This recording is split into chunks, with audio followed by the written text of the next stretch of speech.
I'll just tell you who I am very quickly and then we'll start, I think. My name is Anne-Marie Martin, in case some of you haven't already met me. I'm the Chief Executive of an organisation called COBCO, which is the Council of British Chambers of Commerce in Europe.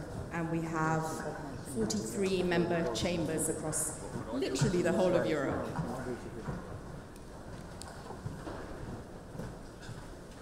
Your Royal Highness, Excellencies, ladies and gentlemen, on behalf of the event partners, it gives me great pleasure to welcome you all to the Cyprus-UK Business Forum at this magnificent location. I'm only sorry I couldn't actually do anything about the weather. We will promise sunshine today and you would have had beautiful clear views. If we had this last week, it would have been a very different situation. I hope there will be some photo opportunities for you a little bit later. I just want to advise you of a couple of housekeeping rules. If some of you don't already know, the cloakroom is near the registration desk. The facilities are on to the left side of the main area.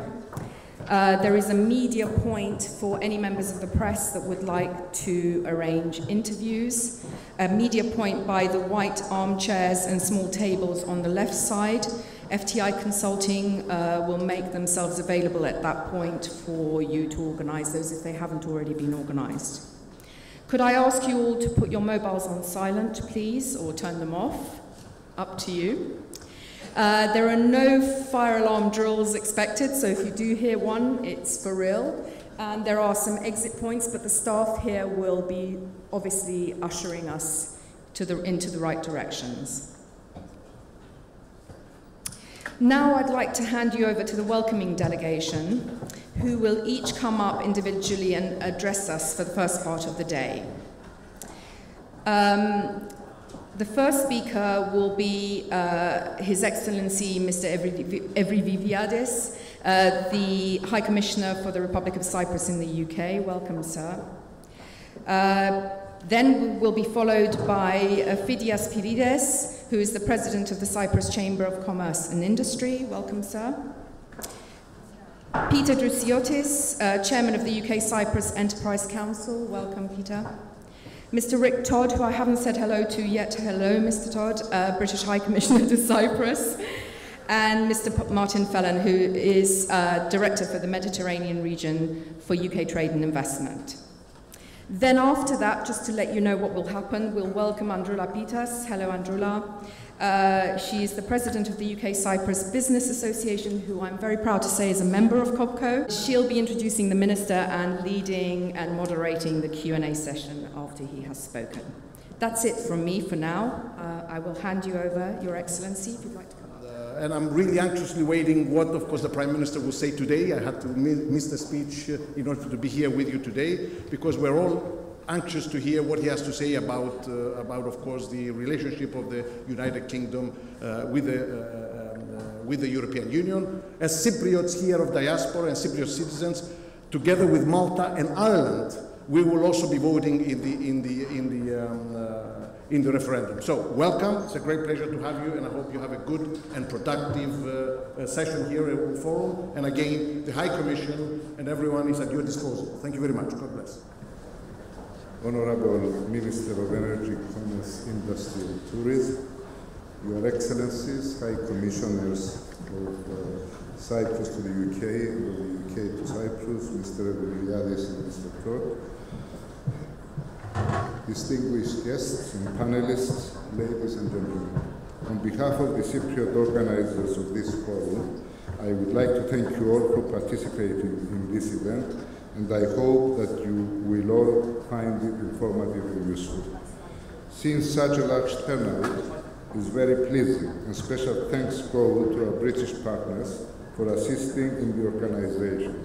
PCOE, London Chamber of Commerce, UK-Cyprus Enterprise Council, and GLE, your support and efforts are much appreciated, and we hope to work with you again in the near future.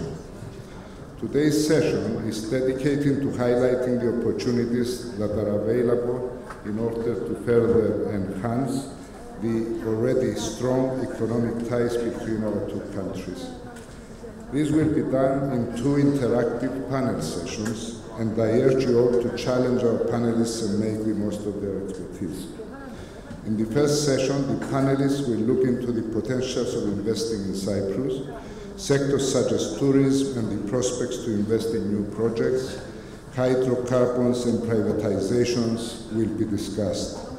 Upcoming privatizations of state-owned enterprises, restructuring of the financial services sector, and implementation of far-reaching reforms promise to shape a solid foundation for the Cypriot economy, enhancing future growth prospects.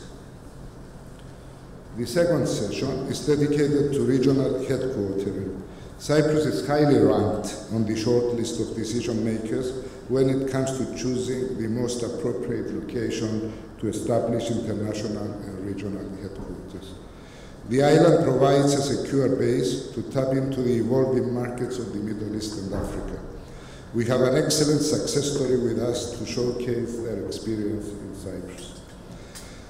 It's worth noting that the Cyprus economy is doing much better than initial Troika expectations. Marginal recovery is noted for 2015, while for 2016 the projections are more pleasing, where a conservative growth rate of 1.6% is estimated. Cyprus's geographic position, being a stable and democratic country in an area of great business opportunities and prospects, which is nonetheless suffering from political instability, poses itself as the ideal place for UK companies to conduct business with the region and beyond. At the same time, it secures protection of real and intellectual property, offers stability and commitment to the rules of law, high level of infrastructural support services such as ports, airports, telecommunication facilities, etc.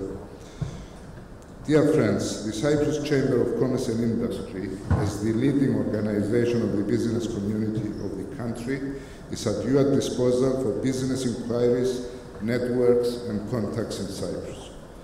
Concluding, I would like to express our sincere thanks and appreciation to the Cyprus Trade Centre in London for their support in the successful organization of the forum.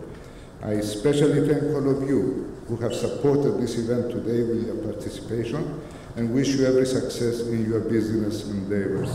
Thank you. Your Excellencies, Prince Pavlos, distinguished guests, ladies and gentlemen. It gives me great pleasure to welcome all of you to the Cyprus-UK Business Forum this morning.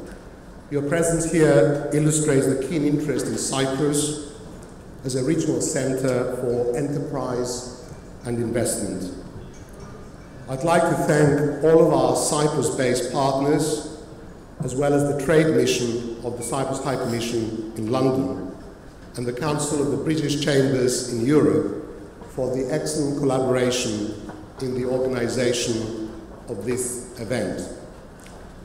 I'm delighted that we have with us their Excellencies, Minister Yorgos Lakotribis, the UK High Commissioner to Cyprus, Rick Todd, and the Cyprus High Commissioner to the United Kingdom, my good friend Euripides Evridiadis, as well as an array of other distinguished speakers from Cyprus and the United Kingdom, all of whom I warmly welcome.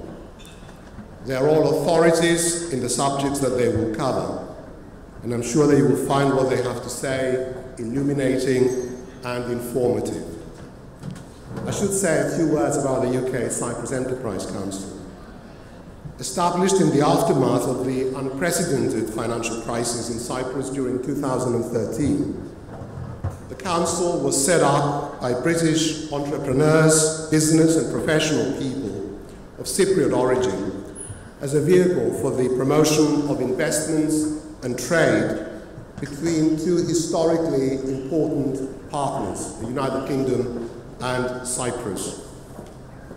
As such, the Council is a vivid symbol of the vibrancy of the British Cypriot community, as well as the desire of so many successful people of Cypriot origin here in Britain to leverage their connections and their talents and to act as conduits for trade and partnerships between the United Kingdom and Cyprus.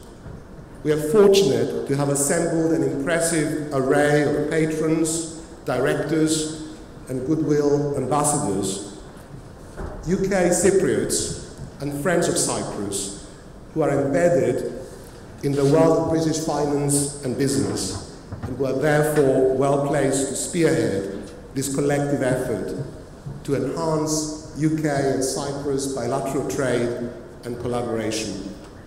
I'm delighted that many of our directors and ambassadors are here today.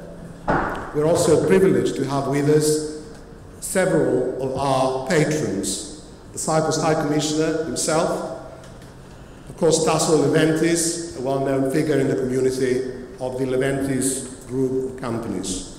And I know that we will be joined later by Sir Christopher Pissaridis, Nobel laureate in economics. He's here already. Nice to see you. And also our latest addition, Ellie Patsalos. I don't know whether Ellie has arrived yet, but Ellie will be here with us, formerly Vice Chairman of Deloitte UK. And we have with us also our Vice Chairman, the philanthropist Stelio Stefano. This is an evolving network that works in alliance with the Cyprus Chamber, Phidias Pilidis and his team, the Cyprus Investment Promotion Agency, Christodoulos Investiniotis and his team. Should any of you here be interested in contributing to our work, please speak to me later. Ultimately, we're all driven by our faith in Cyprus, the resilience and determination of its people, and our complete confidence in the island's ability to recover and prosper. There is ample evidence that the island has turned the page and that the Cypriot economy is now on the road towards full recovery. Added to this are encouraging signs that the negotiations currently underway may at long last lead to the island's reunification, which has the potential to transform Cyprus's prospects even further. The financial sector has recapitalized, mainly through big international investors. Cyprus's credit institutions have met the recent European stress tests. Fiscal imbalances have been addressed, and important structural reforms are well underway. IMF reviews have also been positive, while international rating agencies have upgraded the economy and its outlook. Importantly, Cyprus is returning to the international markets far earlier than anyone predicted. The truth is that steps have been taken to turn the crisis into an opportunity, to deliver much-needed reform, to enhance the island's image as a destination of choice for investors and businesses, and to improve Cyprus's product across the board. Cyprus is a truly international destination, a country of multiple identities, rich and diverse talent, with strong organic links to the United Kingdom, illustrated by the largest Cypriot diaspora of more than 300,000 people, about a third of the island's current population. I'm delighted that we have with us the world president of the Cypriot Federation, my good friend Andreas Papadribilis as well. So there is a large presence of Cypriots here in the United Kingdom. And we mustn't, of course, forget the significant and affluent British expatriate community on the island, not to mention the thousands of Cypriot students at British universities. The Cypriots even drive on the same side of the road as the Brits. So what more can one ask for? I'm sure that by the end of today, you will all be convinced that Cyprus's efforts to reclaim its title as an economic outperformer and a great investment destination are bearing fruit. Thank you very much. Κυρίες και κύριοι, good morning, ladies and gentlemen. Θα ήθελα να μιλήσω στην ελληνικά, που είναι η γλώσσα της δημοκρατίας. I would like to speak Greek, which is the language of democracy. Αλλά πρέπει να μου so I'm speaking Polish now. Πρέπει να μιλήσω στην γλώσσα της business, στην αγγλικά. So I have to speak the language of business. which is English. It's also the language of diplomacy, so if you're French, I'm sorry about that. Actually, of course, you probably know that as a diplomat, languages matter very much, and I often remember the story of Emperor Charles V in the 16th century, when asked what languages he spoke. He replied, well, he said, I speak French to men, Italian to women, Spanish to God, and German to my horse. But perhaps now, having agreed that we will speak English together, I want to greet His Royal Highness, Minister Lakatripis, High Commissioner Enriades, and you all, ladies and gentlemen, friends. It's a great pleasure to be here and to welcome the Minister to London, along with members of his delegation who've travelled from Cyprus for this event, and also to welcome, if I may, my own home team, UK companies, and to thank them for attending this business forum. Now, during the course of the rest of today, we'll have a chance to hear from many experts about Cyprus and business opportunities which are available, which are developing, and also, I hope, about the support and services available to British and Cypriot companies from Chambers of Commerce, from government organisations such as UK Trade and Investment and the Cyprus Promotion Agency. But if with your permission, I'd just like to go a little bit beyond business, if I may, and just try and say a word about the relationship between the United Kingdom and Cyprus. And a year after my arrival in Cyprus, I've never failed to be impressed by the uniqueness of this relationship. And it is a relationship rooted in history. But when asked to describe it, the only thing I can say is it's essentially emotional. It's driven by our shared history, but also by the fact that there are several 100,000 Cypriots in the UK, a very successful and dynamic community. There are maybe 70,000 Britons living in Cyprus, 1 million tourists a year, 10,000 Cypriots studying in the UK. That is 1% of the population of Cyprus is currently studying in the UK. Almost every Cypriot I meet has lived and studied in the UK, or have children living and studying in the UK, and sometimes both. And more than driving the right side, you also have the right post boxes. So all of these things mean that for me, I'm involved in a relationship, as is my brother, High Commissioner, in a relationship which is very strong and it's very emotional. Some bilateral relationships which Britain has are featured by sort of polite indifference. There's absolutely no indifference between Britain and Cyprus. We're usually much more than polite, sometimes a bit less than polite, but I've always regarded emotion as a good thing in human life and in diplomacy and in politics, and I think also maybe in business too. And just as an example of the way Britain and Cyprus are together, I was at the Independence Day parade yesterday. President Anastasiades was there. And in the parade was a contingent, a flag party of British soldiers. And that, for me, is an illustration of how close our security and defence relationship has become over the last nearly 2 years since the President was in London early in 2014, as we, Britain and Cyprus, look together at the challenges we face in a very dangerous region at the other end of Europe from us, but only 100 miles away from Cypriots. Of course, the Cyprus settlement is an issue which every Cypriot touches every Cypriot. A few weeks ago, President Anastasiades was with the Prime Minister in Downing Street. They talked about this, and the Prime Minister expressed his very strong support, personal as well as for the government, in doing everything we can to help bring about a settlement to the Cyprus issue. And he particularly said how much he admired the courage and leadership shown by President Anastasiades and Mr. Akinci at this time. And of course, while we are at opposite ends of Europe, and sometimes the flight can seem damnably long at 5 hours, but we also have actually a shared desire for how we want the European Union to be. We have the same desire to make it more competitive, we have the same desire to make it closer to its citizens, we have the same desire to make it ready to face the challenges of the 21st century. And of course, it's those 21st century challenges which I think are issues for us both. There is much more, I would say, to our relationship and the Cyprus settlement, vital though that is. We face challenges on the environment, energy security, migration, economic difficulties, terrorism. Just picking up a point which was made earlier by Phidias, I think from the outside, Cyprus has done remarkably in dealing with the economic crisis which struck it just a couple of years ago, and implementing structural reforms, You probably know the UK has also been through a very difficult period of change and reform after our own economic crisis. So we're therefore pleased that we can work with and learn from each other. UK experts from the National School of Government have been working with the Cyprus government in various sectors, including, Minister, your own. We're working with your ministry on trade promotion, entrepreneurship, better regulation, which are things of interest to both countries, and in a sense, the better both of us are at doing these things, the better we are at creating business opportunities, which is the fundamental element to any economic success.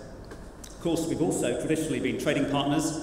Cyprus has consistently been one of the top 50 export markets for the UK, and of course we're very proud to be a major supplier of tourists to Cyprus. And you know, I often think actually one of the drivers of tourism to Cyprus is that so many British people have had a personal experience of Cyprus, often as a serviceman in one of the bases, or as a child of servicemen, and that has created a sort of a personal attachment to Cyprus, which is reflected in this powerful flow of tourists and expats in Cyprus, which is, again, a creator of those warm and emotional human relations, which I feel matter so very much. I know the Minister wants to talk about the oil and gas sector in Cyprus, which is a very promising new field. I think it would be fair to say that Cyprus is at a relatively early stage of a very long journey in developing hydrocarbons, and it's in a region which faces many challenges. The UK, you know, whatever's happened in the past, we do actually have some very nice neighbours, the Norwegians, the Dutch, the Irish, even the Scottish. So I think, you know, for us, we recognise that Cyprus is in a rather more different neighbourhood than we are. But I would say, though, that we have developed hydrocarbon resources for a few decades. This year marks half a century of North Sea hydrocarbons activity, and we feel there's a lot of British expertise and knowledge, which is unparalleled, which we feel that therefore Cyprus and the UK could benefit from collaboration in this very competitive field. And I'd just like to conclude by saying that this business forum is one of the, for me, it's one of the tangible outcomes of, for example, the President's visit last year, of the way our relationship is building up and warming in all sorts of areas. And it's an opportunity for further development of our bilateral and economic relationships. And I hope, therefore, that everyone will both enjoy the event and find it useful. And I hope I can say, Minister, that both our governments are committed to supporting innovative and creative initiatives that promote growth and prosperity for both our countries. So, thank you for your attention. Good morning, everybody. Welcome to Royal Highness, to Minister, to Your Excellencies, and perhaps I should just start by explaining a little bit about what I'm doing here. First of all, UK Trade and Investment, for those who aren't familiar, is the government organisation which supports UK companies, UK exports around the world, and promotes foreign investment into the UK. The Mediterranean region, which is a fairly new phenomenon, not the region itself, of course, but UK Trade and Investment's version of it. It's fairly new. It's only 6 or 8 months old, and the purpose of that is really, which I am the director of, is really to look for where we can get more from our resources around the world to support UK companies. But I'm also interested in trying to understand where each of the members of that group, and just to tell you who the members are, apart from Cyprus, also Spain, Portugal, Italy, Greece, and Israel. So you say UK trade and investment, sort of geographic definition is quite liberal in many ways. But what I'm interested in is looking at how each of those members can make a contribution to the sort of wider whole, and you know, quite interested in what Cyprus can offer. I think the regional headquartering piece for part of that region is an interesting thing, you know, that we can promote more widely across the Mediterranean group that I represent. So, you know, interested to hear more about that and how that might actually work on a wider basis within our grouping. I just really wanted, very briefly, to sort of 2 points here, both really aimed at the UK companies that are present here today. Firstly, those that are already active in the market. Very interested to hear what you're doing, how much you're working with us and the partners that are represented here today, and if there's anything more we can do to help you grow and expand your business. And to those who are new, this is a first look, please do come and talk to us. We have we have a brief to support you as UK companies, help you to understand the marketplace, identify channels for you, distributors, buyers, etc., and to make sure that you're plugged into the right networks that exist to support you. So please do come and talk to us today. You can talk to me, you can talk to our High Commissioner, of course, Rick Todd, and we also have Elena Ofnedu, who's here, who is based in Nicosia and is our specialist, our expert in market to help and support you navigate your way through. We have a number of ways of doing that. We also have a sort of business opportunities kind of system that can enable you to identify buyers, agents, distributors, etc. as well. So that's really all I wanted to say. I hope you have a great event here today, a huge turnout, so very successful clearly in attracting an audience, and look forward to hearing a little bit more about what the programme's offering. So thank you very much. Good morning, ladies and gentlemen, excellencies. I am Androula Bitas. I am the chairwoman of the Cyprus-UK Business Association, so representing the business people in Cyprus who would like to do even more business with the UK. Now, this morning we will have the Minister of Energy, Commerce, Industry and Tourism, which are, as it sounds, a very wide spectrum of the economic activity in Cyprus. Mr. Yorgos Lakotribis, whom we thank on behalf of my association that he made the time, the commitment to be here today. I welcome him on the panel. He will give a speech on prospects in energy and other sectors, after which we will have a Q&A session, so save your questions for him. And please challenge him as much as possible because he can take it.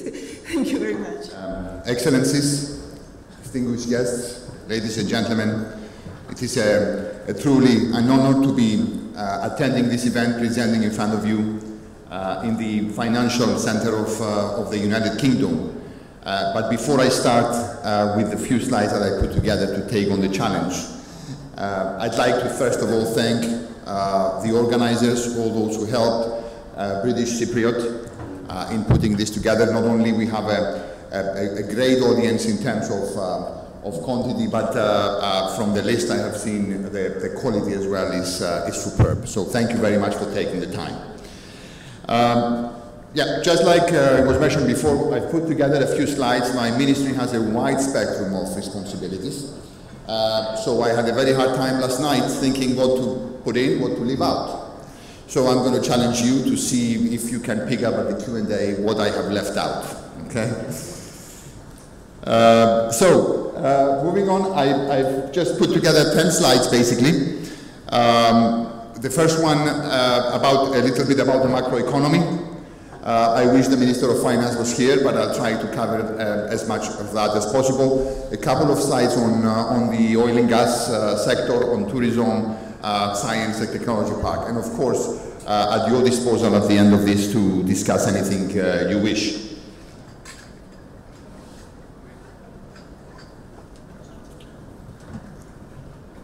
I got it. Okay.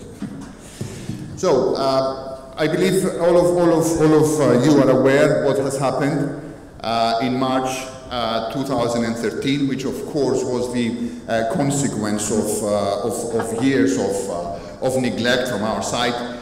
We had, of course, the events of the bail-in, bail-out, and while there is no doubt that we have a big part of the share of the blame to what position we got ourselves into at that time, I don't think there is neither another doubt that our lenders with the decision of bail-in, bail-out, have basically chosen to shoot down a pigeon using a nuclear bomb.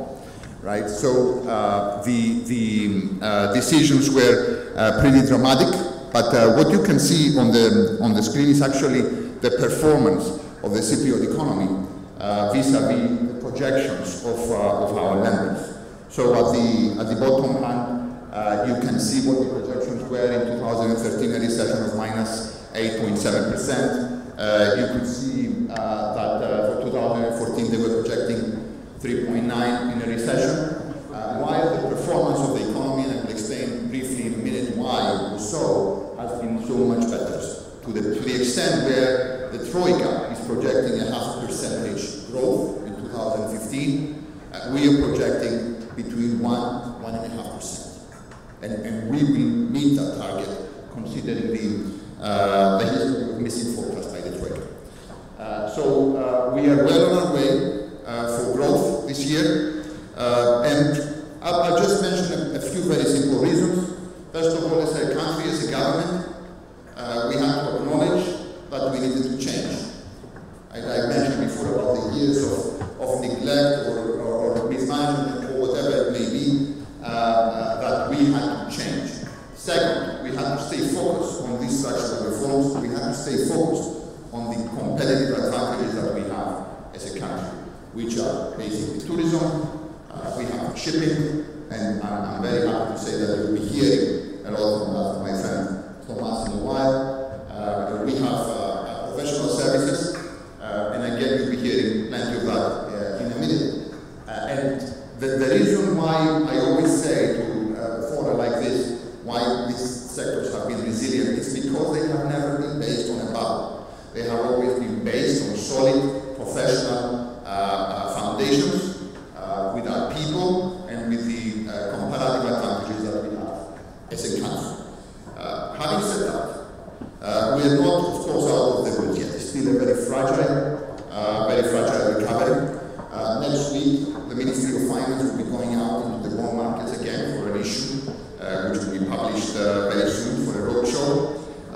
We still need to keep our eyes on the ball, continue with the structural reforms, whether it's in the civil service, whether it's in the industries which are, again, comparative advantages such as tourism. I will talk about that in a few minutes. Whether it's with registering new companies and being able to do business in Cyprus in a much more friendly and predictable way. And at this point, I'd really like to thank the UK, the High Commissioner himself, for all his efforts in helping us, just like you mentioned before, go through some of the reforms that we are undergoing. So, before I move to the more to these sectors, I'd like to talk about the offshore, the oil and gas sector itself. Newly found, just like the UK High Commissioner has mentioned, it's pretty new in Cyprus. We are on our way here, and I'm just showing this slide. I have another slide which is far more interesting, just to show what is the Cyprus EEZ, exclusive economic zone, what are the blocks which have been licensed so far. You can see that we have 5 blocks licensed, 3 to Italian ENI, 1 to French Total, and 1 to consortium between Noble, Americans, and the Israelis. We have a discovery already in block 12, which is which we call Aphrodite, and we are right now in the position where we're looking on ways how to exploit that. I am very happy to say again that we have very close collaboration with the UK about all the possibilities. But I think you will find the next one much far more interesting, which is giving you an idea about what is going on in the Eastern Mediterranean. The High Commissioner made reference to it earlier. What I can say is that I wish that we were operating in conditions similar to the North Sea. We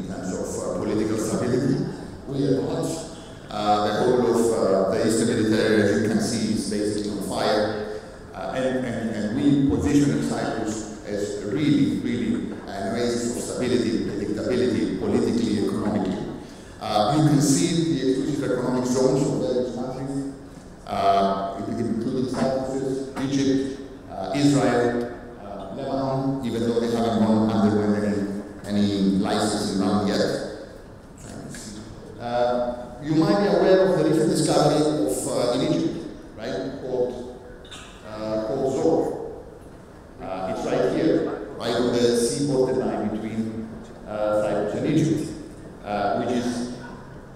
which is really opening up new prospects in terms of a new geological play. It has really changed the landscape of everything that we knew so far about the Eastern Mediterranean region, because for the very first time we have a discovery in carbonates. It is about 30 TCF. So all in all today we have in the Eastern Mediterranean discoveries of Zohr, Leviathan, Aphrodite, Tamar, about 2,000 billion cubic meters. And just to put the number into perspective, the European Union requires about 550 billion cubic meters a year. And this is not the end, this is just the beginning. What does it mean? It means that the Eastern Mediterranean can truly become an alternative source of supply and routing to the European Union as we are progressing with the new discoveries that we have and the new exploration that will take place, especially within this new context of play that he and I have discovered in Zohr, 6 kilometers away from Cyprus. This is the Eratosthenes height, very interesting. While at the same time we're looking at our options today to how to exploit the Aphrodite discovery. Today with Zohr we have even more options. We can ship it to Egypt, to the LNG terminals, one operated by BG Group, the other one operated by Fenosa. The Spanish group that will be shipping it to Europe. We can have a direct pipeline, we can have a connection and pipeline to the infrastructure we will prepare for Zohr. Many different options for us for Leviathan, which is a 22 TCF field as well. Again, very interesting. We're really welcoming UK's involvement in all aspects of the value chain, High Commissioner, whether it's in the downstream or in the midstream for the pipeline construction or in the upstream. Now, this situation, as you see on the screen, is positioning very well Cyprus to become a center of activity in the oil and gas industry. For the reasons we mentioned, strategic location, the fact that now there is the widening and deepening of the Suez Canal, which makes traffic to and from, and Cyprus is certainly the first landmass that one finds when they come out of the Suez Canal. The activities which are going on in the offshore. So what we have, and frankly, the situation today might be in the early days, but still, the decisions that we take today on the infrastructures are going to determine, are truly going to determine our role in the Eastern Mediterranean over the next few decades. So we've worked pretty hard to put together a master plan of an area, in the Eastern Mediterranean landscape is not easy. We've put together an area prepared for us by reputable partner partners, a master plan of where all of the energy infrastructure will be sitting, including port facilities, potentially LNG in the future, liquid fuel for trading hubs, or even to try and promote LNG in shipping itself. So what you see here is a safety zone that we put together. This is a huge area which will be able to accommodate investment. We have already a significant investment by VTTV, consortium between Vitol and Petronas, who is trading liquid fuel exactly for the reason which I mentioned earlier. We are also locating and moving, the facilities that we have today in Larnaca from two facilities in order to be able to promote the tourism industry, which I will be touching upon in a minute. So, moving on, in the interest of time, to go to tourism. As I mentioned at the beginning of the presentation, we had to remain focused in order to speed up recovery we have to remain focused on the traditional industries that Cyprus has strengths in. And tourism is certainly one of them. We have had a difficult 2013 where we barely managed to keep the numbers together. We had a drop in arrivals of about 2.5%, if I remember exactly right, which was quite a remarkable thing, considering that in March or April of that year, all the international media were playing ridiculous things such as no food in supermarkets and stuff like that. We came to 2014, which was more of a year of stabilizing, and here we have a great performance in 2015. So far, despite the challenges that you might see in Russia, we are all aware of what's going on with the prices of oil and gas, and which is hurting the Russian ruble really badly. So despite the drop of about 20% year-to-date August, we still had the UK with tremendous performance, Germany, Greece, Israel, France, and even a lot of the UAE countries and the Gulf countries performing really, really well in terms of Now, having said that, these are the arrivals, and we have still a long way to go to resolve our long-term challenges in the tourism sector. What do I mean? You can see the chart at the bottom. You can see that for more than a decade, right, our arrivals have been flat, more or less, plus or minus a few hundred. So what does it take for us? What does it take for us to go from the existing forecast to move to a higher forecast? Of course, there's a number of opportunities that will help us get to this target, which is basically to combat seasonality. We have capital investments sitting idle for 4 or 5 months in a year, unacceptable. To differentiate ourselves from the competition, the Finance C concept, which has worked for us for decades, is no longer sufficient.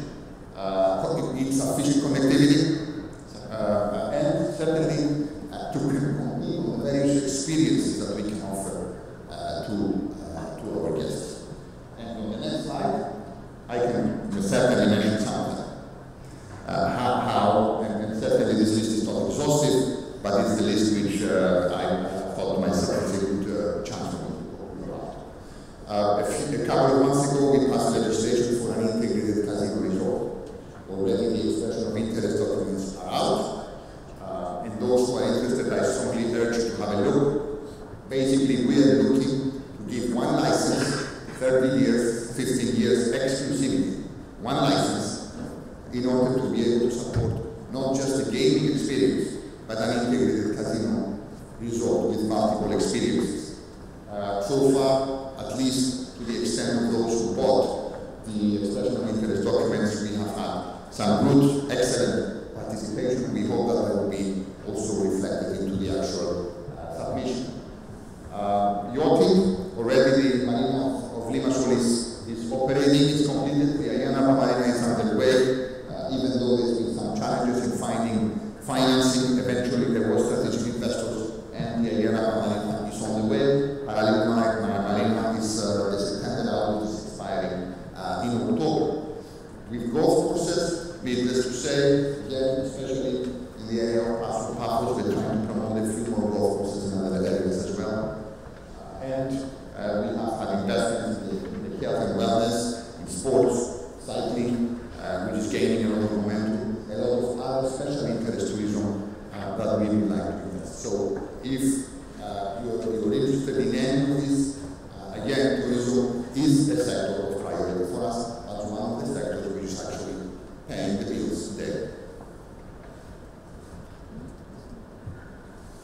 Last but not least, in an effort to promote more strongly and build upon the various advantages that we have in terms of regulation on the intellectual property front, we are promoting the science and technology part that will help us go more strongly into a knowledge-based economy, create value, high-value jobs. What we will be seeking here, we will be issuing an RFP in October within this month. We will be issuing, requesting and trying to find a strategic investor We have simplified the process. All the government will do is basically lease the land, long-term lease, and provide a lot of incentives, financial, tax, regulatory, legal, even energy will permit renewables for them generating their own power in order to develop this concept. And I am also very pleased that we will be hearing later on from Victor, one of the CEO, one of the greatest FDIs we have recently, who will be able to talk more about head-to-head and the likes. So again, if anyone is interested in this kind of activity, please look out. We have selected a very beautiful piece of land. It's a forest area near the coastline, which will be able to accommodate such. So that's it.